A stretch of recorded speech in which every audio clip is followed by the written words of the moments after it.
নমস্কার। বেদবাণীর প্রথম খণ্ডের ৩৪০ নম্বর চিঠিটা আজকে পড়ার চেষ্টা করব।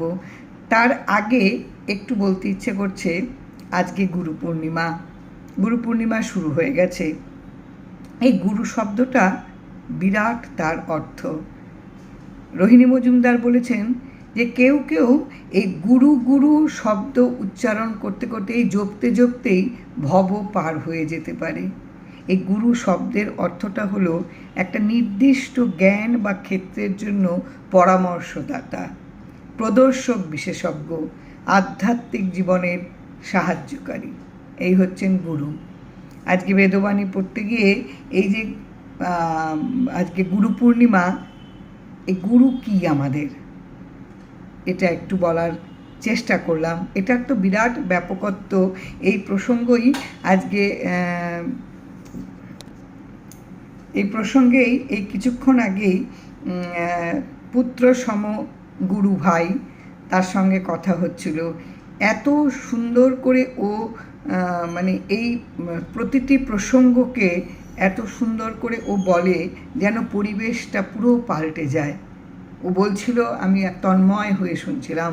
অতটুকু ছেলে, আমরা তো সবসময় বলি যে এই আধ্যাত্মিক জগতে অনেক দেরিতে আমরা বেশি অল্প বয়সে এত আধ্যাত্মিক জগতে প্রবেশ করার কোনো দরকার নেই, কিন্তু ওটাই আসল জগৎ। আমরা ভুল জগৎ নিয়ে সব সময় নিজেকে ব্যস্ত রাখি। ও ঠিক বুঝেছে, অল্প বয়সেই কিন্তু ও আসল জিনিসের স্বাদ ও নিতে পেরেছে। ওর সঙ্গে কথা বললে বোঝা যায় ও কতটা এই প্রবেশ করেছে প্রত্যেকটা জিনিসের মধ্য দিয়ে। ও কতটা প্রবেশ করেছে। ও বলছিল যে তুমি লক্ষ্য করে দেখো যে ঠাকুর কিন্তু কখনো কোনো পুরো বেদবাণীর পুরো চিঠিগুলোতে কখনো কিন্তু মানুষ বলেননি। উনি জীব কথাটা বলেছেন সব সময়। আমাদের ভেতরে মানুষ আমরা কেউ নই। মানুষ হতে গেলে যে চরিত্রগুলোর দরকার, এগুলো আমাদের মধ্যে কারোর মধ্যে নেই, যার জন্য তিনি সবসময় জীব কথাটা ব্যবহার করেছেন। আমরা এখনও মানুষ কিন্তু কেউ হতে পারিনি। আমাদের অবয়ব মানুষের মতন থাকলেও আমরা এখনও মানুষ হতে পারি। তিনি কিন্তু কখনো কোনো বেদবাণীর চিঠির মধ্যেই কিন্তু কোথাও কখনো মানুষ শব্দটা ব্যবহার করেননি, কখনো করেননি। তিনি সবসময় জীব শব্দটা ব্যবহার করেছেন। তার অর্থ হচ্ছে আমরা এখনো পর্যন্ত নিজের সমস্ত তার নির্দেশ অনুযায়ী, তার আদেশ অনুযায়ী যা যা একটা মানুষ হতে গেলে যা যা চারিত্রিক বৈশিষ্ট্য, যা যা দরকার, আমাদের কারোর এখনো কিচ্ছু হয়নি। আমরা কোনো কিছু থেকে নিজেকে মুক্ত করতে পারিনি। এখানে চিঠির প্রথম লাইনটা হচ্ছে, যত্র জীব তত্র শিব। যেখানে জীব সেখানেই শিব। পাশবদ্ধ ভবেদ জীব, পাশমুক্ত সদাশিব। পাশবদ্ধ ভবেদ জীব, জীব মানে বন্ধনে আবদ্ধ হয়ে থাকা সব জীব। এখানেও কিন্তু মানুষ শব্দটা ব্যবহার করেননি, জীব বলেছেন। জীব মানে জীব হলো একেবারে সে বন্ধনের পাশে আবদ্ধ, সবসময় বন্ধনে সে আবদ্ধ। পাশমুক্ত সদাশিব। এই পাশমুক্ত সদাশিব হচ্ছে যে ভেতরের শিবতত্ত্বকে জাগাতে পারে, তাকে এই যে বন্ধনটা, এই বন্ধন কখনো স্পর্শ করতে পারে না। জীবকে অষ্টপাশ সব সময় ঘিরে থাকে। এই অষ্টপাশটাকে, এটা ঠাকুর বেদবাণীতে লিখেছেন। অষ্টপাশ ৮ রকম বন্ধন দিয়ে জীবকে ঘিরে রাখে সব সময়। কি সেই ৮টা পাশ? ঘৃণা, লজ্জা, মান, অপমান, মোহ, দম্ভ, দ্বেষ, ক্রূরতা। এই 8টা বন্ধন মানুষের মধ্যে জীবের মধ্যে আছে। এই জীব এই অষ্টপাশ থেকে মুক্ত করতে পারে না, কিন্তু যদি নিজের ভেতরে শিব তত্ত্বকে যদি জাগাতে পারে, তাহলে তার ভেতরে এই বন্ধনগুলো এক এক করে মুক্ত হয়ে আসবে।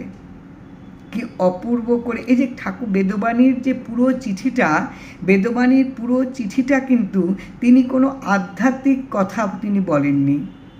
ওই আমার পুত্র সমাজের ছেলেটির সঙ্গে আমি কথা বলছিলাম, শুভ বলছিল, তুমি লক্ষ্য করেছো কোনো জায়গায় কিন্তু কোনো নিয়মের কথা বলেননি, কোনো আধ্যাত্মিকতার কোনো কথা বলেননি।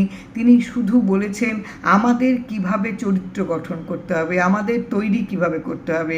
আমাদের মন তৈরি করিনি, কিন্তু আমরা স্নান করে শুদ্ধ পোশাক পরে আমরা ঠাকুর পুজো করতে বসে পড়লাম, এটাই তো করি। কিন্তু আমাদের মধ্যে অষ্টপাশ আমাদের কিন্তু সব সময় আটকে রাখে, এখান থেকে কিন্তু আমরা মুক্ত হতে পারি না। এই অষ্টপাশটা এবার যদি আমরা প্রত্যেকে ভেবে দেখি, ঘৃণা আমাদের মধ্যে আছে, লজ্জা আমাদের মধ্যে আছে, ভয় আমাদের মধ্যে আছে, মান, মোহ, অপমান, দম্ভ, দ্বেষ, ক্রূরতা প্রত্যেকের মধ্যে আছে। প্রত্যেকটা মানুষের মধ্যে, আমরা মানুষ বলি কিন্তু ঠাকুর বলছেন জীব, প্রত্যেকের মধ্যে আছে বলে এই অষ্টপাশ আমাদের ঘিরে থাকে বলে আমরা পাশ মুক্ত হতে পারি না, কখনো আমাদের এই বন্ধন থেকে নিজেকে মুক্ত করতে পারি না। যেদিন আমরা আত্মাতে, আমরা যেদিন ভেতরের শিব তত্ত্বকে জাগাতে পারবো, সেদিন আমরা এই পাশ থেকে মুক্ত হব। পাশ হইতেই বন্ধন হয়। এই যে বন্ধন, এই যে যা কিছু, এই যে অষ্টপাশ, এই অষ্টপাশ থেকেই কিন্তু সব, আমার লোভ থেকে বন্ধন, আমার ঘৃণা থেকে বন্ধন, আমার মোহ থেকে বন্ধন, আমার ক্রূরতা থেকে বন্ধন, আমার দেশ থেকে বন্ধন, আমার দম্ভ থেকে বন্ধন, এগুলো থেকেই তো বন্ধন আসে। এগুলো যদি আমি নিজের থেকে সরাতে না পারি, তাহলে আমি স্নান করে কোথায় শুদ্ধ হলাম, কোথায় আমার নিজের মনের শুদ্ধতাই তো হলো না, তাহলে আমি শুদ্ধ হলাম কোথায়? সেই জন্য ঠাকুর কিন্তু কখনোই শুদ্ধ বস্ত্রে নাম করা বা কোনো নিয়মের বেড়াচালে কখনো তিনি বা কাউকে বলেননি। তিনি পুরো বইটাতেই তার প্রত্যেকটা চিঠি তিনি গড়তে বলেছেন, প্রত্যেক মুহূর্তে মনটাকে কিভাবে গড়তে হবে সেটা তিনি বলেছেন। এই শুভর সঙ্গে আলোচনা করতে করতে একদম কোথায় যে আমরা হারিয়ে গিয়েছিলাম দুজনা। সত্যি সঙ্গ বড় ভালো দরকার পড়ে, এবং ও অল্প বয়স, প্রচুর পড়ে, মাথাটাও সতেজ, যার জন্য ওর যেটা সম্ভব হয় প্রতি মুহূর্তে, আমাদের তো বেশ খানিকটা বয়স হয়ে গেছে, তবুও কিন্তু মনে হয় যেন আরও পড়ি। এবং এই পড়াগুলো যদি আমি আরও আগে শুরু করতাম, তাহলে বোধহয় আমি অনেকটা ভালো পথ আর একটু এগুতে পারতাম। বড্ড দেরি হয়ে গেল। এত সুন্দর, এবং এটা তো সত্যি কথাই, আমরা পাশবদ্ধ জীব, ভবে আমরা একদম বন্ধনে আমরা নিজেদেরকে আটকে রেখেছি। এখান থেকে আমরা নিজেদেরকে মুক্ত করতে পারিনি। আমরা মুখে যতই যা বলি না কেন, আমাদের ভেতর থেকে কিন্তু লোভ যায়নি, আমাদের ভেতর থেকে অপমান যায় না, আমাদের ভেতর থেকে ক্রূরতা যায় না, আমাদের ভেতর থেকে দেশ যায় না, আমাদের ভেতর থেকে দম্ভ যায় না। তাহলে এইগুলি নিয়ে আমি আর নিজেকে শুদ্ধ করব কিভাবে? এইগুলিতেই তো আমার মনটা অশুদ্ধ হয়ে আছে। ঠাকুর এই কথাটাই বলছেন, চিঠিতে লিখেছেন যে তুমি তো অশুদ্ধ। এইবার বলছেন ঠাকুর, মন করতি পাপানি মন লিপ্পতে পাতকই। মন পাপ করে, আবার মন পাপের দ্বারা লিপ্ত হয়। পাপও মনকে লিপ্ত করে দেয়। মন নিজে পাপ করে, আবার পাপও মনকে লিপ্ত করে দেয়। তাহলে এই মনটাকে আমরা বন্ধন থেকে মুক্ত করতে পারি না, তাহলে আমরা আর কি করে নিজেদেরকে আমরা শুদ্ধ করব? আমরা ভাবি শুদ্ধ বস্ত্রে শুদ্ধভাবে আমরা ঠাকুরের পুজো করতে বসবো, ঠাকুরের পুজো করব, কিন্তু আমরা তো শুদ্ধ হতে পারি না, মনকেই তো শুদ্ধ করতে পারিনি। মনেই তো পাপ, এবং মন পাপ এসে মনকে সব সময় আকৃষ্ট করে, বিদ্ধ করে সব সময়।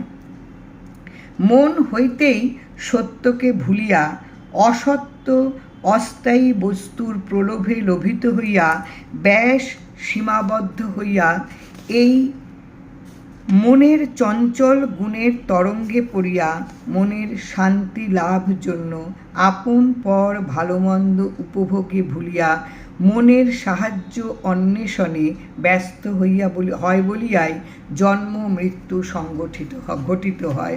আমি আরেকবার বলি, বেশ বড় বাক্যটা। আমরা প্রত্যেকেই ভীষণভাবে মনের দ্বারা পাপ করি, আবার পাপ আমাদের মনকে বিদ্ধ করে। পাপই আমাদের মনের মধ্যে এসে লিপ্ত হয়, পাপ মনকে লিপ্ত করে, যে কোনো পাপের দ্বারা মন লিপ্ত হয়। এবার এই মনের দ্বারাই কি হয়, সত্যকে আমরা ভুলে যাই। যেটা সত্য, যেটা নিত্য, সেটাকে কিন্তু এই মনই ভোলে। অসত্য অস্থায়ী বস্তুর প্রলোভে লোভিত হইয়া যা সত্য নয়, যা অস্থায়ী, এই সমস্ত জিনিসের প্রতি আমাদের প্রলোভন বাড়ে, আমাদের লোভ হয়। আমরা এই সমস্ততে কি করি, আমাদের নিজেদের লোভ বেড়ে যায়, আমরা প্রলোভিত হয়ে পড়ি। এ সমস্ততে আমাদের অত্যন্ত লোভ বেড়ে যায়। ফলটাই কি হয়, লোভ হয়ে ব্যাস সীমাবদ্ধ হয়ে থাকে। যে এই পরিধিটা একেবারে পুরো আমাদের আটকে দেয়। এই লোভে এতটাই লোভে আমরা নিজেদেরকে প্রলোভিত করে ফেলে কি হয়, আমাদের মধ্যে একটা সীমাবদ্ধ করে মনের চঞ্চল গুণের তরঙ্গে, মনটা চঞ্চল হতে থাকে, লোভী মন চঞ্চল হতে থাকে। চঞ্চল গুণের তরঙ্গে, এই চঞ্চলতার যে আমাদের মধ্যে যে স্বভাব, যে প্রকৃতিগুলো, তার ধাক্কায় আমরা কি করি, মনের শান্তি লাভের জন্য, এবং এই যে ধাক্কাটা খাচ্ছি, এখান থেকেও আমরা মনের শান্তিটা খুঁজছি। মনের শান্তির জন্য আপন পর ভালো মন্দ উপভোগে ভুলিয়া মনের সাহায্য অন্বেষণে ব্যস্ত হয় বলিয়াই জন্ম মৃত্যু সংঘটিত হয়। এই সব সময় আমরা কি করি, সব সময় আমরা এই আপন পর ভালো মন্দ এইগুলি একদম উপভোগ করতে চাই, আমরা এগুলোকে আস্বাদন করতে চাই, আমরা এগুলোকে নিতে চাই। এগুলোকে নিতে গিয়ে কি করি, আমরা ভুলে যাই সব কিছু ভুলে গিয়ে ওই খুঁজতে থাকি আমরা কিভাবে ভালো সুখ, ভালো কিছু পাবো, এটাই আমরা সবসময় খুঁজতে থাকি। সত্যকে ভুলে গিয়ে অসত্যকে আঁকড়ে ধরি, ফলে আমাদের মধ্যে জন্ম মৃত্যু এটা বারে বারে ঘটে। আমরা কিন্তু ভুলে যাই কোনটা সত্য। এই মনটাই কিন্তু ভুলিয়ে দেয়। এই মন এমন একটা জিনিস, মন পাপ করে, আবার পাপের দ্বারাই মনটা লিপ্ত হয়। এই হচ্ছে আমাদের মন আমাদের কিন্তু চারিদিকে কিন্তু মন ধাবিত হয়। মন কিন্তু সত্যকে কখনো স্থির হতে দেয় না, অসত্যকে আঁকড়ে ধরে। যেটা চকমকে জিনিস, সেগুলির প্রতি আমাদের আকৃষ্ট হয়, লোভী হয়ে উঠি আমরা। ওই যে আমাদের যে অষ্টপাশ, এই অষ্টপাশে আমরা সব সময় নিজেদেরকে জড়িয়ে রাখি। এখান থেকে আমরা কখনো মনকে দূরে আনতে পারি না, যার জন্য কিন্তু আমরা কখনো মানুষ হতে পারি না। ঠাকুর সবসময় আমাদেরকে জীব বলেছেন, সব সময় তিনি সব ব্যাপারে জীব। মানুষ হতে গেলে যা যা প্রয়োজন আমাদের মধ্যে, তো আমরা সেই জায়গাগুলি একটা একটা করে ছাড়িয়ে আসতে পারিনি। আমরা লোভ ছাড়তে পারিনি, আমরা রাগ ছাড়তে পারিনি, আমরা হিংসা ছাড়তে পারিনি, আমরা দম্ভ ছাড়তে পারিনি। তাহলে আমরা যদি কিছুই ছাড়তে না পারি, তাহলে আলটিমেট আমরা যে শুদ্ধ হওয়ার চেষ্টা করব, কি করে শুদ্ধ হব? আমরা তো এইগুলিই ছাড়তে পারিনি, শুদ্ধ হব কোথা থেকে? শুদ্ধ হতে আমরা পারবো না। সেই জন্যই ঠাকুর বলছেন, এইভাবেই আমরা কি করি, বারে বারে জন্ম মৃত্যুর একটা যে আমাদের মধ্যে ঘটে, এই কারণে আমরা সব সময় একটা অসত্য জিনিসের লোভে নিজেদেরকে লোভী করে রাখি। অত্যাচারী রসে ডুবিয়া যায়। যে রস আমাদের মনের অত্যাচার বাড়ায়, যে রস আমাদেরকে সবসময় একটা অত্যাচার করে, এটাতেই ডুবে থাকি। এই রস আমাদের খুব আস্বাদন করতে ভালো লাগে। আমাদের এই যে আমরা বুঝি যখন, তখন আমরা অনেকটা পথ আমরা পেরিয়ে এসেছি।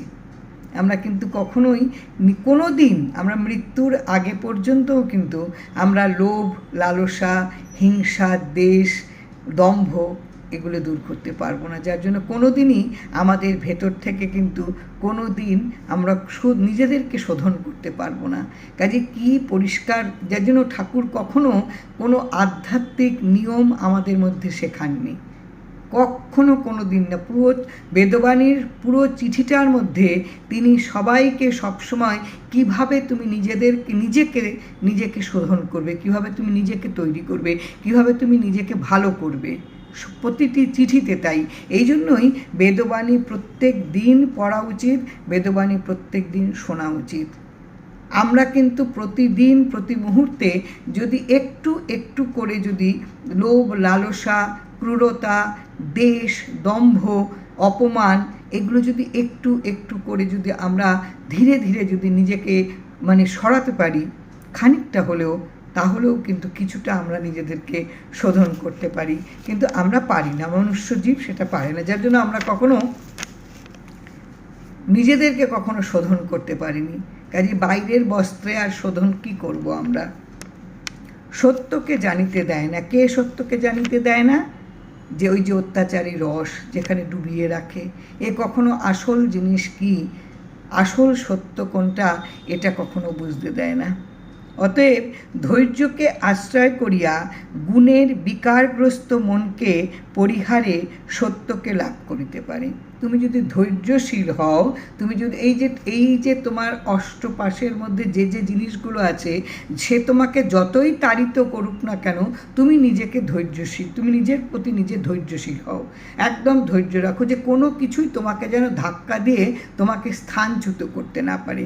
তুমি যদি ধৈর্যশীল হও, ধৈর্যকে যদি তুমি অবলম্বন করতে পারো, যদি আশ্রয় করতে পারো, তাহলে এই যে বিকারগ্রস্ত যে গুণগুলো, যে প্রকৃতি বা ধর্মগুলো, এগুলো থেকে তুমি মনকে পরিহার করতে পারবে, মনকে দূর করতে পারবে, পরিহার করে সত্যকে লাভ করিতে পারে। তখন তুমি কিন্তু সত্যকে লাভ করতে পারবে। এই যে চিঠিটা পড়ছি, এই চিঠিটার প্রত্যেকটা লাইন যদি আমরা একটু একটু করে বোঝার চেষ্টা করি, কোনো জায়গায় ঠাকুর কিন্তু বলেননি, বলছেন না, আমি এতগুলো চিঠি পড়লাম, আমি একটা জায়গাতেও দেখলাম না যে সকালবেলায় তুমি সন্ধ্যা করবে, দুপুরবেলায় তুমি নাম করবে, রাত্রিবেলায় তুমি নাম করবে। তিনি বলেছেন অনবরত তুমি নামের মধ্যে থাকো। তাহলে কি হবে? তোমার ভেতরে একটা তুমি শক্তি পাবে, অনবরত তুমি গুরু নামেই তোমার ভব পার হয়ে যাবে, এমন শক্তি গুরু নামের মধ্যেই আছে। এতেই তুমি তোমার ভব পার করতে পারবে। এই নামে তুমি ডুবে থাকো, তাহলে কি হবে? কেননা আমরা নিজেদেরকে কখনোই, আমরা ওই যে অত্যাচারী রসে ডুবে থাকা আমাদের মনের প্রবণতা, এবং এই যে আমাদের মন, এই মন আমাদের সব সময় সত্য থেকে নিজেদেরকে সরিয়ে রাখে। মন সব সময় আসল জিনিসকে একদম আমাদের আসতে দেয় না, সামনে দূরে সরিয়ে রাখে, রেখে সব সময় পাপের মধ্যে আমাদের আবদ্ধ করে রাখে। এই মন যেটা ঠিক নয়, আমরা সেটা করতেই ভালোবাসি, যেটা করলে আমাদের খারাপ হবে, আমাদের সেটার প্রতি লোভ বেশি থাকে। কাজেই আমার যা প্রকৃতি ধর্ম, এই প্রকৃতি ধর্ম অনুযায়ী আমার যদি ধৈর্য থাকে, তাহলে আমি কি করব?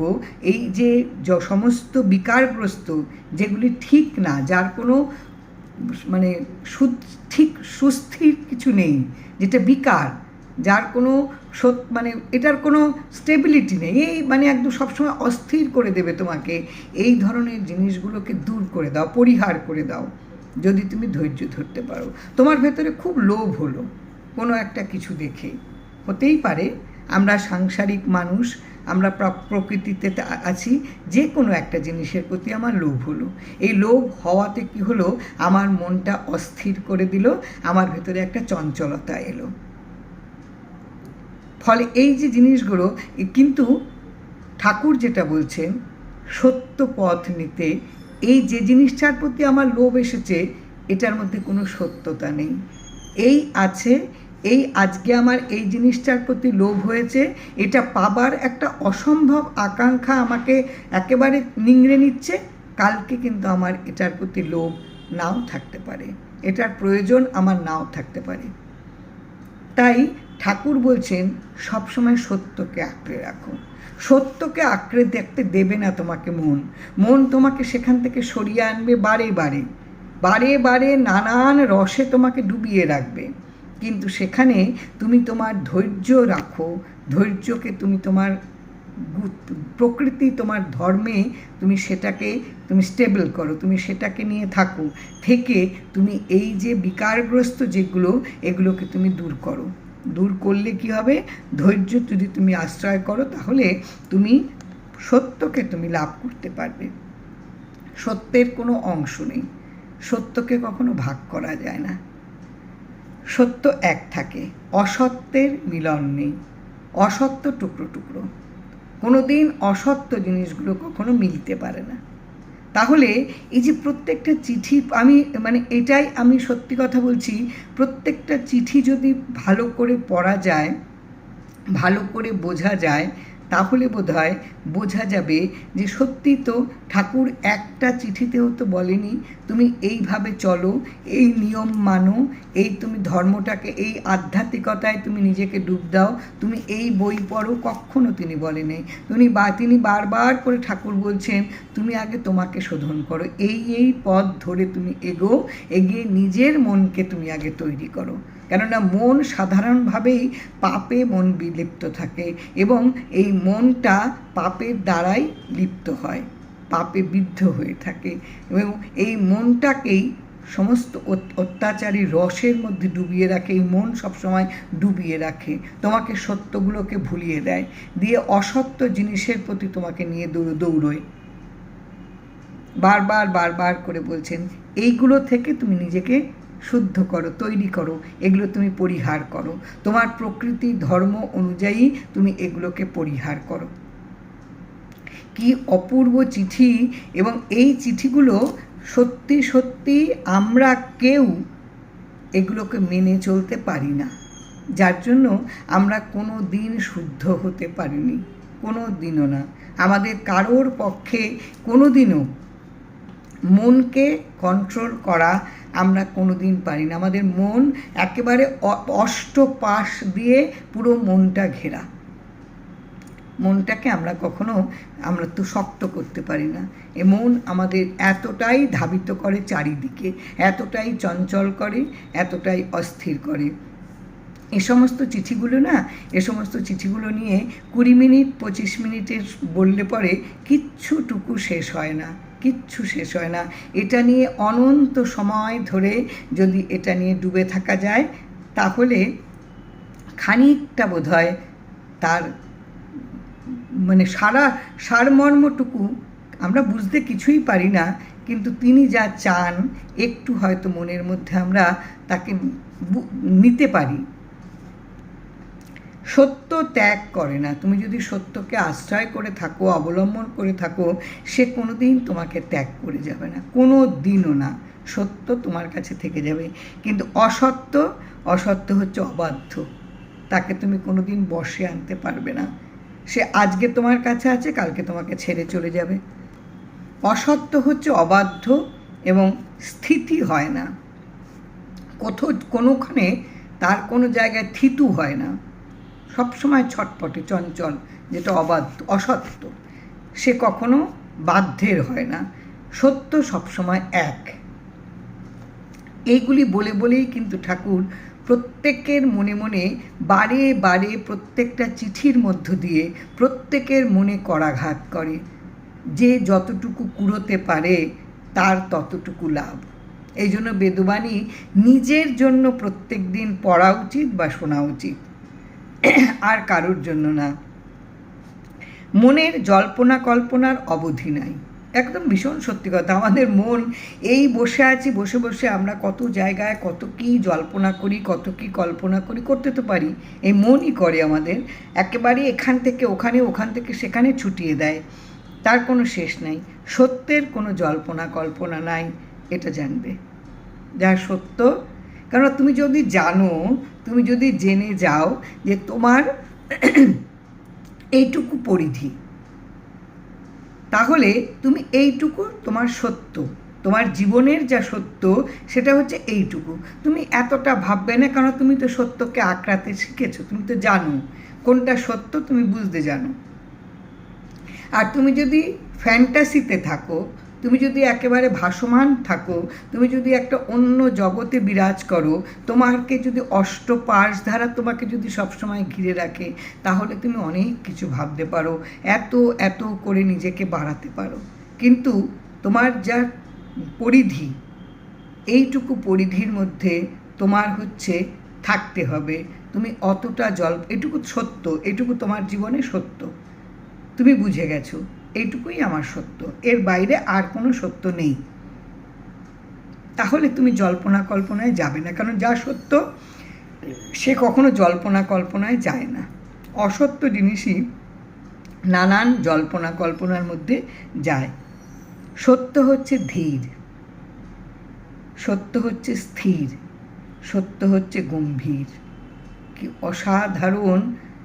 প্রত্যেকটা লাইন যদি আমরা একটু বোঝার চেষ্টা করি, তাহলে আমরা দেখব এখানে কিন্তু কোনো জায়গায় নেই যে তুমি কি করবে, তোমার কতটা নাম করা দরকার, তুমি কতক্ষণ সময় শুদ্ধ বস্ত্রে বসবে, তুমি কখন নাম করবে, কিচ্ছু বলা নেই চিঠির মধ্যে, কোনো চিঠির মধ্যে নেই, একটা চিঠির মধ্যে নেই। শুধু তিনি বলছেন সত্যকে অবলম্বন। তুমি কিভাবে গড়বে নিজেকে, তুমি কিভাবে তৈরি করবে নিজের মনটাকে, তুমি কিভাবে গড়বে। এই যে পাপে এই যে নানান রকমের অসত্য জিনিসের প্রতি, এই যে নানান অষ্টপাশে তুমি নিজেকে কখনো আবদ্ধ করে রেখো না। যেখানেই জীব সেখানেই শিব, কিন্তু যে শিবকে যে আত্মার মধ্যে যে যোগ করতে পেরেছে, যে শিব তত্ত্বকে যে নিজের মধ্যে গ্রহণ করতে পেরেছে, যে ভেতরের শিব তত্ত্বকে জাগাতে পারে,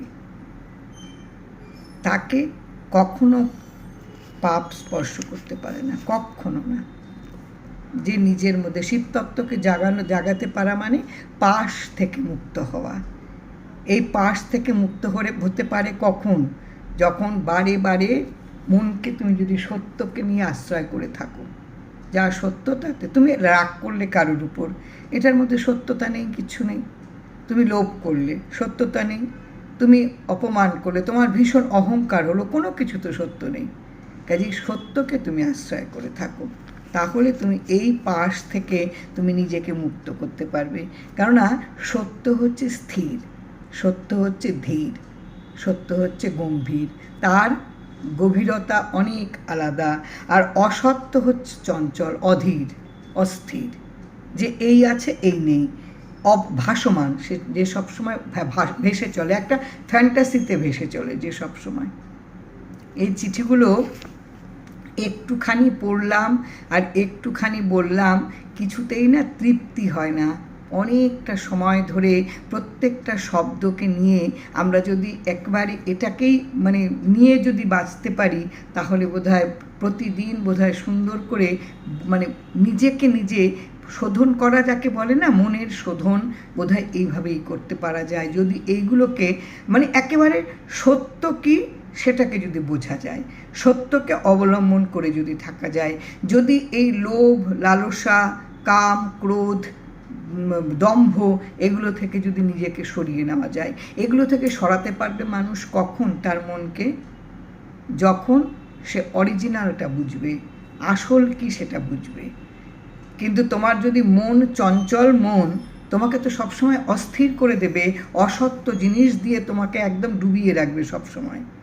তুমি যদি সত্যকে অবলম্বন করতে জানো, তোমার ভেতরে যদি ধৈর্য থাকে, তাহলে এই অসত্য জিনিসগুলো তোমার মনকে যতভাবেই ধাক্কা দিক না কেন, কখনো তোমাকে পারবে না।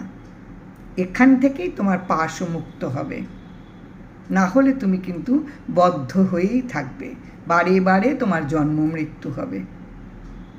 কেমন করে একটা চরিত্র গঠনের কথা তিনি চিঠির মধ্য দিয়ে লিখেছেন।